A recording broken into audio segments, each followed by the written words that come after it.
సరే మనకు అపకారం చేసేవాళ్ళు లోకంలో ఉంటారు. నిష్కారణంగా అపకారం చేస్తారండి. నేను వాళ్ళకి ఏం చేయలేదు, అనవసరంగా వాడు నా గురించి దుష్ప్రచారం చేస్తున్నాడు అంటాం కదా. ఇవాళ ఫేస్బుక్లు వీడియోలు వచ్చాక జరుగుతున్నది ఇదేనమ్మా. మన ఏ అపకారము చేయకపోయినా సరే మన గురించి దుష్ప్రచారం చేస్తారు. ఎందుకని? మనకింత వైభవం పట్టడం వారికి ఇష్టం లేదు. దానికి మనం ఏం చేస్తాం? ఇక్కడ మనం ఏం చేస్తాం? దానికి చెబుతున్నాడు, ఊరక సజ్జనుండు ఒదిగియుండిననైన దురాత్మకుండు నిష్కారణమోర్వలేక అపకారము చేయుటవాని విద్యగా.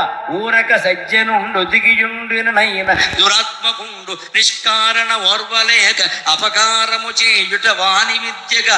చీరెలు నురుటంకములు చేసెడివైనను, చీరెలు నురుటంకములు చేసెడివైనను పెట్టెనుండగా చేరి చినింగి పోగొరుకు చిమ్మటకు ఏమి ఫలంబు భాస్కరా.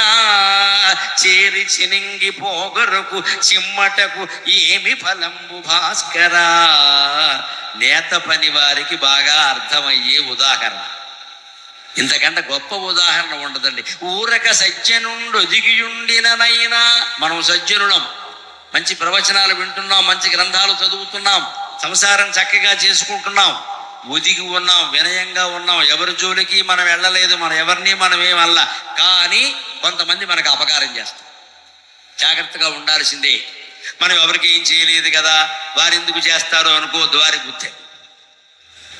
మనం నడిచి పెడుతున్నామండి, ఒక గుమ్మం కొంచెం పొట్టిగా ఉంది, నాకు తల వంచే అలవాటు లేదు అని వెళ్ళే ఒక తల పగిలిపోతుంది.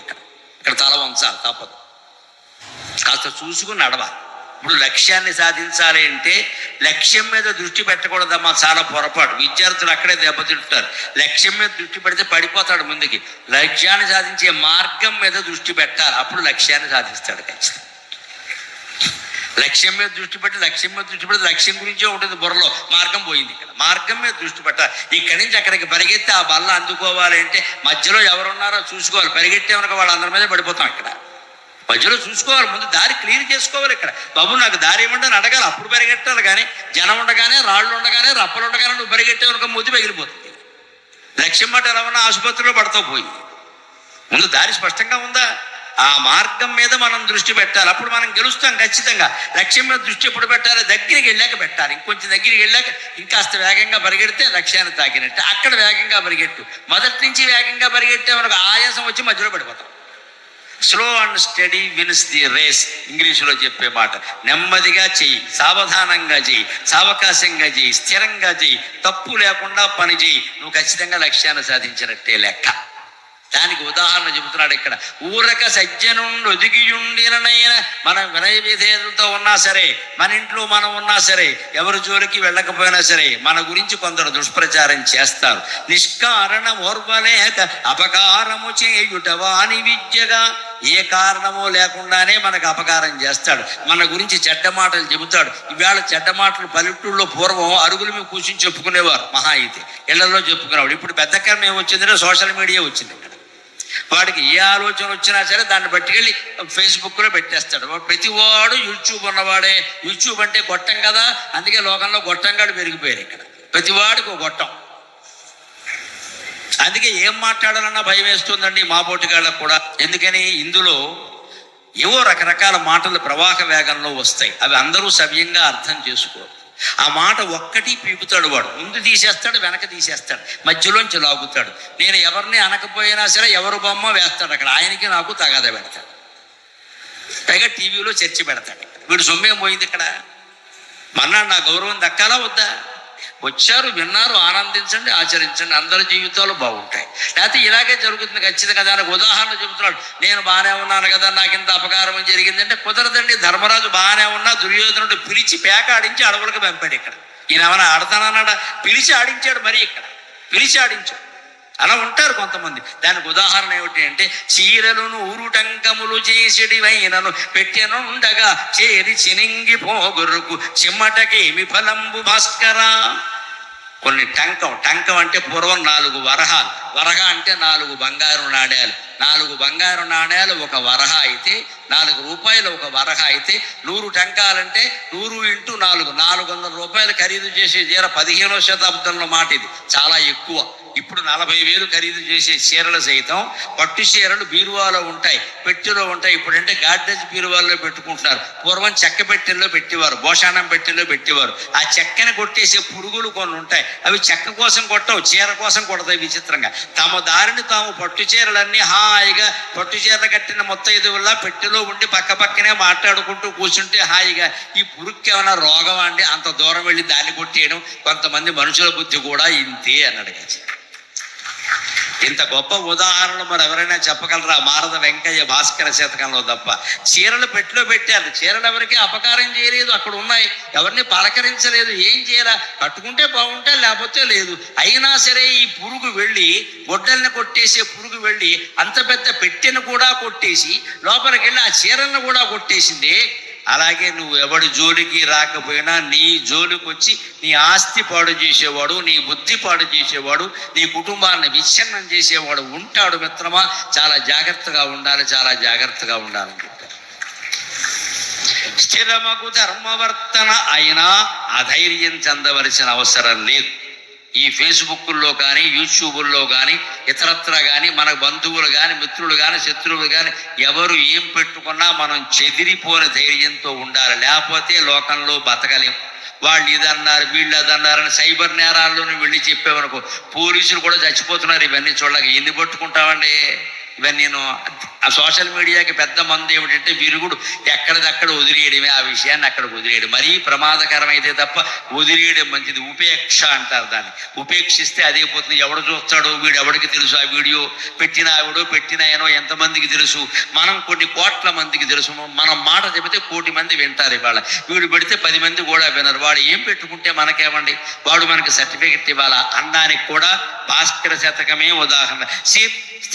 స్థిరతర ధర్మవర్తన. ఎప్పుడు లోకంలో ధర్మానికి ఉండే గౌరవం అధర్మానికి ఉండదు. అధర్మం తాత్కాలికంగా నెగ్గుతుంది, కానీ ధర్మమే శాశ్వతంగా నెగ్గుతుంది. స్థిరతర ధర్మవర్తన ప్రసిద్ధికి నెక్కిన వాణిని ఒక్క ముష్కరుడు అతి నీచ వాక్యముల కాదని పల్కిన అమ్మహత్పుడు కొరత వహింపడేయడ. అమ్మహత్పుడును కొరత వహింపడేయడ. అకుంఠితమైన సుధాపయోధిలో అరుగుచు, అకుంఠితమైన సుధాపయోధిలో నరుగుచు కాకి రెట్ట ఇడినంతన మాత్రమ ఏమి గొరంత భాస్కరా. నరుగుచు కాకి రెట్ట ఇడినంతన మాత్రమ ఏమి గొరంత భాస్కరా.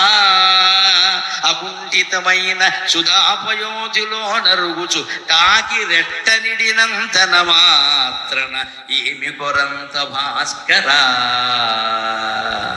కాకి రెట్ట ఇడినంతన ఏమి కొరంత భాస్కరా అని మంచి ఉదాహరణ. మంచి మనిషి అంటే పాలసముద్రం లాంటి వాడి. వాడిని తిట్టేవాడు ఎవడు అంటే కాకిరెట్ట లాంటి వాడి. వాడిని పట్టించుకోవాల్సిన పని లేదు. సముద్రంలో కాకిరెట్ట పడితే ఏమైనా ఉంటుందా? అంత పెద్ద సముద్రంలో ఈ కాకిరెట్ట ఎంతండి? ఎప్పుడో కరిగిపోయింది. అలాగ మనం మహాసముద్రంలా ఉండగలిగితే, గుండె నిండుగా మేరు పర్వతంలా నిలబడగలిగితే ఎవడు ఎన్ని వాగినా మనకి దాని గురించిన ఆలోచన ఏం లేదు.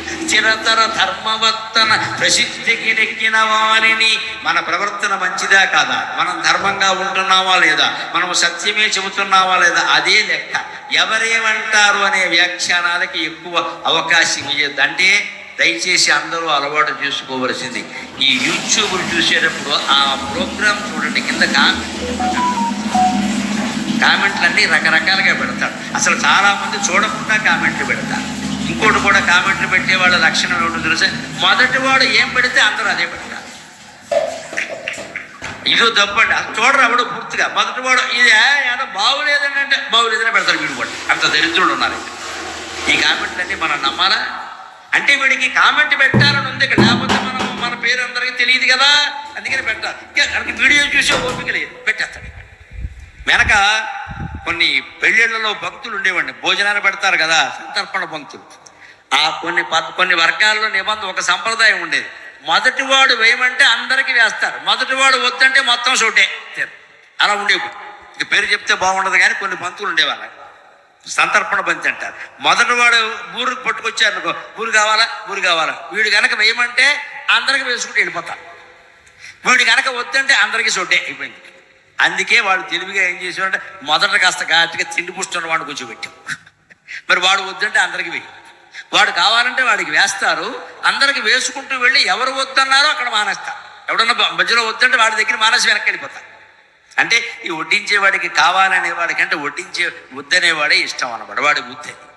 అలాగా కామెంట్లు సోషల్ మీడియాలో ఎలా ఉంటాయంటే మొదటి కామెంట్ చూస్తాడు, వీడియో చోట వేడు ఊరికే అలా వేలుతో నొక్కుతాడు, మొదటి కామెంట్ చూస్తాడు, నిజమే నువ్వు చెప్పిందండి, వీడు వినలేదండి, అసలు వీడికి ఏం తెలియదు అది. అప్పుడు ఈ కామెంట్లు మనం పట్టించుకోవాలో ఆలోచించండి. ఇక్కడ సముద్రంలో కాకిరెట్ట, మిత్రమా నువ్వు మహాపురుషుడివై మహత్తరమైన స్త్రీ మహారాణివై యోగ్యురాలివి అయిన స్త్రీవై మహత్తరమైన కీర్తితో నువ్వు ఉంటే నిన్ను గురించి వ్యధ వ్యాఖ్యానాలు చేసే కాకిరెట్టల గురించి నువ్వు పట్టించుకోవలసిన పనిలా అని మారద వెంకయ్య ధైర్యాన్ని నూరిపోస్తున్నాడు సజ్జనులందరికీ కూడా. సుధాపయోధిలో అరుగుచు కాకిరెట్ట ఇడినంతన ఏమి గొరంత భాస్కర. పైగా కాకి ఎక్కడ పెడుతున్నారు? పాల సముద్రం మీద పెడుతున్నారు. పాల సముద్రం ఎక్కడ, ఈ కాకి ఎక్కడ? అందులో రెట్ట వేసింది. ఈ కాకిరెట్ట కారణంగా పాలన్నీ ఏమైనా పాడైపోయా? అందుకే మనం మంచి వాళ్ళమైనప్పుడు ఎదుటి వాళ్ళు చేసే విమర్శ సముద్రంలో కాకిరెట్టతో సమానం, మనం దాన్ని పట్టించుకోవలసిన అవసరం లేదు అని చెబుతున్నాడు ఖచ్చితంగా. ఇంకొక మాట, ఎప్పుడూ లోకంలో భగవంతుడు ధర్మానికి ఇచ్చిన ప్రాధాన్యం అధర్మానికి ఇవ్వడు. ఇందాకే మనం చెప్పుకున్న ఉదాహరణ, కౌరవ సైన్యంలో సైన్యం ఎక్కువ, పాండవ సైన్యంలో తక్కువ. కానీ భగవంతుడు ఎక్కడ ఉన్నాడండి? పాండవ సైన్యంలో ఉన్నాడు, అర్జునుడి సారథిగా ఉన్నాడు. మీరు చుట్టం కాబట్టి ఉన్నాడు అనుకోవద్దు పొరపాటు. పాండవులు ఎంత చుట్టాలో కౌరవులు కూడా అంతే చుట్టాలి కృష్ణ పరమాత్మకి. అర్జునుడు స్వయంగా చెల్లెలి మొగుడు, దుర్యోధనుడు ఏం తక్కువడు కాదండి, వియ్యంకుడు. కృష్ణుడు కొడుకు సాంబుడు అనే ఆయనకి దుర్యోధనుడు కూతురు లక్ష్మణ అనే అమ్మాయినిచ్చి పెళ్లి చేశారు. దుర్యోధనుడు కృష్ణుడు ఇద్దరు వియ్యంకుడు స్వయంగా. బావమరిది బంధువైతే వియ్యంకుడు బంధువు కాదా? అందుకే కృష్ణరాయబారంలో తిరుపతి వెంకట కవుల నాటకాల్లో దుర్యోధనుడు అంటాడు, బంధుత్వం మనకేమి కొద్దియో గొప్ప, నాకునో అది లేకపోలేదు అంటాడు. అర్జునుడికి బంధువు అనుకోగల, నాకు బంధువే కృష్ణుడు. బంధుత్వాన్ని బట్టి సాయం చేయలేదంటే పరమాత్మ ఎప్పుడు అలా సాయం చేయడు. పాండవుడిది ధర్మం కాబట్టి సాయం చేశాడమ్మా. ఒక్క రూపాయి కిరాయి అడగకుండా కనీసం ఈ అర్జునుడు అనే పెద్ద మనిషి 2 ఇడ్లీ టీ కూడా ఇవ్వలేదండి కృష్ణుడికి. కనీసం సారథ్యం చేసిన డ్రైవర్ని అడగాలి కదా, ఎప్పుడు అడగలేదు. యుద్ధం చేయడం, వెళ్ళిపోవడం, ఈయన గుర్రాలన్నీ కడుక్కుంటూ కూర్చోవడం. ఇక్కడ సారథి పని 18 రోజులు ఒక డ్రైవర్ చేసే పని అఖిలాండ కోటి బ్రహ్మాండ నాయకుడైన కృష్ణ పరమాత్మ ఎందుకు చేశారండి? ధర్మరక్షణ కోసం, ధర్మరక్షణ కోసం. అది శ్రీకృష్ణ పరమాత్మ అంటే ధర్మరక్షణ ఆయనకు కావాలి. నీ స్వధర్మం నువ్వు చేయవయ్యా. పైగా ఈ 18 రోజులే ఆయనను సారథ్యం చేశాడు. మళ్ళీ ఎప్పుడైనా తర్వాత అర్జునుడు పెడితే మీ డ్రైవర్ లేడని అడిగాడు, పిలవడం ఇంక రాడు. అలాగా ఆయన శాశ్వతంగా డ్రైవర్ కాదు. ఆయన యుద్ధంలో సారథ్యం కృష్ణ పరమాత్మ లేకపోతే భీష్మ పతనం లేదు, ద్రోణవధ లేదు, కర్ణవధ లేదు, దుర్యోధన వధ లేదు, ఏదీ లేదు. వాళ్ళందరూ ఇప్పుడు సూరత్ ప్రవచనంలో కూడా వచ్చి కూర్చునేవాడు, ఇక్కడ బతికే ఉండేవాడు. వాళ్ళందరూ వెళ్ళిపోయారు. ధర్మం నిలబడింది అంటే పరమాత్మ యొక్క సృష్టి, కృష్ణ పరమాత్మ సాయం చేయడమే లెక్క. అది లోకంలో కూడా ఉంది. ఎలాగా? వలనొక కాలనందు ప్రతి వర్షమునన్ పులి 4-5 పిల్లలగను. వలనొక కాలనందు ప్రతి వర్షమునన్ పులి 4-5 పిల్లలగను. దూడనొక్కటిని లంగను ధేనువు 2-3 నేడులకు. దూడనొక్కటిని లంగను ధేనువు 2-3 నేడులకు. అటులైన బెప్పులి కుటుంబములల్పములాయే, బెప్పులి కుటుంబములల్పములాయే. ఆలవందలు కడు వృద్ధి చెందవే అధర్మము ధర్మము తెల్ప భాస్కరా. ఎంత అద్భుతమైన మాట. మనం ఒక్కోసారి విసుగొచ్చినప్పుడు, కోపం వచ్చినప్పుడు అనుకుంటాం ధర్మానికి రోజులు లేవు, నేను ధర్మంగా ఉన్నాను, నాకేమొచ్చింది ఇక్కడ? అధర్మంగా ఉన్నారు మా బంధువులు, వాళ్ళే బాగున్నారు, మేడ మీద మేడ కట్టారు అనుకుంటాం. ఎప్పుడూ ఒక్కటి గుర్తుపెట్టుకోవాలి, అధర్మం పెరుగుతూ ఉంటే భగవంతుడు కావాలనే ఉపేక్షిస్తాడు. ఎందుకంటే ఎదగాలి ఎదగాలి ఎదగాలి. 1 కోటి రూపాయలు ఎప్పుడు దెబ్బ కొట్టాడు మిత్రమా, 1000 కోట్లు సంపాదించి కొడతాం. ఎందుకంటే ఈ వేదిక మించి పడితే తగిలే దెబ్బ వేరు, ఈ భవనం మించి పడితే తగిలే దెబ్బ వేరు. ఎప్పుడు అధర్మాత్ములు వృద్ధి చెందుతారని మనం వ్యామోహంలో పడి మనం కూడా అధర్మంగా ఉండే ప్రయత్నం చేయకూడదండి. ఈ ప్రవచనాలు అందుకోసం కాదండి, ధర్మం పెరగాలి. అధర్మాత్మల్ని భగవంతుడు పెరగనీయడానికి ఉదాహరణ ఏమిటో తెలుసా? మారద వెంకయ్య బ్రహ్మాండమైన ఉదాహరణ చెబుతున్నాడు. వలనుగా ఇది యుక్తమే, కావాలంటే మీరు చూసుకోండి. కానలందు ప్రతి వర్షమునను పులికి 4-5 పిల్లలగను. పులి పిల్లల్ని పెడుతుంది, ఎప్పుడు ఒక్క పిల్ల పెట్టదు, 4-5. కానీ ఒక్కటి బతకదు, తన బిడ్డల్ని తానే తినేస్తుంది పులి. అందుకే బాగా ఆకలి మీద ఉన్నవాడిని ఏమంటారో తెలుసా? ఈయన పులి అంటారు. ఈయన పులి. ఈయన పులి ఏమిటండి? ఈయన పులి ఎంత ఆకలి మీద ఉంటుంది అంటే, దాని తోక దగ్గర ఉండాల్సిన 4-5 పులి పిల్లల్లో 2-3 పొరపాటున తల్లి కదా అని నోటి దగ్గరికి వచ్చి తినేస్తుంది. దానికి భేదం తెలియదు, తినేయాలి. అలా పులి తన పిల్లల్ని తానే తినకపోతే ఇవాళ సూరత్తులో మీరుండరు, పులులే ఉండేవి నా ఎదురుగా, అంత జనాభా పెరిగి. అందుకే భగవంతుడు అలా పెట్టాడు దానికి బుద్ధి. ఆవుకి ఎంత ఆకలేసినా గడ్డి తింటుంది కానీ తన పిల్లల్ని తినదండి. మరి పులికి ఎందుకుంది? ఇంకోటి కూడా ఉంది సృష్టిలో. పాము 1000 గుడ్లు పెడుతుంది, 990 గుడ్లు తనే తినేస్తుంది. చుట్టూ తిరిగి తినేస్తుంది మొత్తం. మరి అన్ని గుడ్లు పెట్టడం ఎందుకు? తినేయడానికి అంతే. పాము కనుక ప్రతి పాము పెట్టిన 1000 గుడ్లు బతుకుంటే మనం ఉండవండి, మనుషులు పావులే ఉంటాయి. అపార్ట్మెంట్లు అన్నీ పాములకే, మనకు ఉండదు. అందుకే భగవంతుడు దాని గుడ్లు దాన్ని తినేలా చేశాడు, పులి దాని పిల్లలు దాన్ని అందుకే తినేలా చేశాడు. అందుకే ఇక్కడ కవి ఏం చెబుతున్నాడంటే, మీరు గమనించండి, అడవిలో పులి ఏడాదికి 4-5 పిల్లల్ని పెడుతుంది. ఆవు 2-3 ఏళ్లకి ఒక దూడ కంటుంది. మహా అయితే కవల దూడలు చాలా అరుదు, ఎక్కడో తప్ప ఉండవు. 2-3 ఏళ్లకి, ఏటేటా కండం కూడా చాలా తక్కువే. 2-3 ఏళ్లకి ఒక దూడ పెడుతుంది. కానీ మీరు ఆవుల సంతతి ఎక్కువ ఉందా, పులుల సంతతి ఎక్కువ ఉందా ఆలోచించండి. భగవంతుడు ధర్మాన్నే రక్షిస్తాడు. ధర్మాన్ని